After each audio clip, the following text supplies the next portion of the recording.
Donald ட்ரம்பின் ஜனாதிபதி பதவிக்காக நிறைய முதலீடு செய்தனர். அது அவரது மருமகனின் வணிக நிறுவனத்திற்கு நிதியளிப்பதாக இருந்தாலும் சரி, ரியாத்தில் ட்ரம்ப் சொத்துக்களை கட்டுவதாக இருந்தாலும் அமெரிக்க ஜனாதிபதி மீது குறிப்பிடத்தக்க செல்வாக்கை பெற வேண்டும் என்ற தெளிவான நோக்கத்துடன் இவையனைத்தும் செய்யப்பட்டன. சவுதி அரேபியாவை ஒரு ஒதுக்கப்பட்ட நாடாக மாற்றுவதாக ஜோ பைடன் உறுதியளித்தார். அவர் ராஜ்யத்துடனான ராணுவ விற்பனையையும் நிறுத்தினார். எனவே ட்ரம்ப் மீண்டும் வெள்ளை மாளிகைக்கு வந்ததால் ரியாத் ஒரு வாய்ப்பை கண்டது. ஆனால் ட்ரம்பிற்கு வேறு யோசனைகள் இருப்பதாக தெரிகிறது. வார இறுதியில் அவர் சவுதி இளவரசர் முகமது பின் சல்மானை விமர்சித்தார். அவர் என்ன சொன்னார் என்று கேளுங்கள். The future king of Saudi Arabia, and I also love the king of Saudi Arabia. What a man he is when I was there.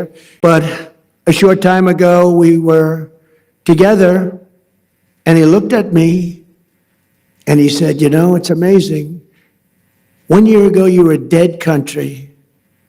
Now you're the hottest country anywhere in the world. He didn't think this was going to happen. He didn't think he'd be kissing my ass. சிறிது நேரத்திற்கு முன்பு நாம் விவாதித்த நபர் ராஜா, Saudi அரேபியாவின் எதிர்கால ராஜா.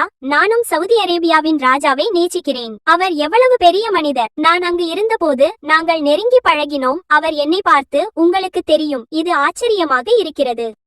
1 வருடம் முன்பு நீங்கள் ஒரு இறந்த நாடு. இப்போது நீங்கள் உலகின் எந்த இடத்திலும் மிகவும் பரபரப்பான நாடு. நடக்கும் என்று அவர் நினைக்கவில்லை. அவர் முத்தமிடுவார் என்று அவர் நினைக்கவில்லை. அவர் உண்மையில் அப்படி நினைக்கவில்லை. அவர் தோல்வியுற்ற மற்றொரு அமெரிக்க ஜனாதிபதியாக மட்டுமே இருப்பார் என்று அவர் நினைத்தார். சவுதி இளவரசர் அதை கண்டு மகிழ்ச்சியடையவில்லை என்று நான் உறுதியாக நம்புகிறேன். மேற்கு ஆசியாவில் போரை தொடர MBS விரும்புவதாக பல அறிக்கைகள் தெரிவிக்கின்றன. உண்மையில் அவர் ட்ரம்பிடம் ஆட்சியை தொடர்ந்து குண்டு வீசுமாறு கேட்டு வருகிறார். ஏனெனில் அவர் ஈரானிய அச்சுறுத்தலை நிரந்தரமாக அகற்ற விரும்புகிறார். அவர் ஆட்சியும் அதன் ஏவுகணைகளும் அழிக்கப்பட வேண்டும் என்று விரும்புகிறார். ஆனால் இதோ ஒரு கேள்வி. சவுதி அரேபியா ஏன் போரில் இணையவில்லை?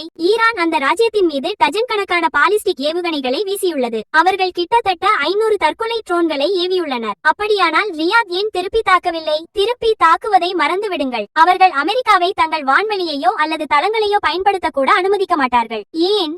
ஆபத்து காரணமாக சவுதி அரேபியா இந்த போரில் இழக்க நிறைய உள்ளது. அவர்களின் குடிநீரில் சுமார் 70 விழுக்காடு கடல் நீரை குடிநீராக்கும் நிலையங்களில் இருந்து வருகிறது. அந்த நிலையங்கள் தாக்கப்பட்டால் முழு நகரங்களும் முடங்கிவிடும். அவர்களின் பொருளாதாரத்திற்கும் அதே நிலைதான். சவுதியின் மொத்த உள்நாட்டு உற்பத்தியில் 40 விழுக்காடு எண்ணெய் பங்களிக்கிறது. எண்ணெய் சுத்திகரிப்பு நிலையங்கள் தாக்கப்பட்டால் அதை மீண்டும் கட்டியெழுப்ப பல ஆண்டுகள் ஆகலாம். எனவே MBS தனது நாட்டை சண்டையிலிருந்து தனிமைப்படுத்த விரும்புகிறார்.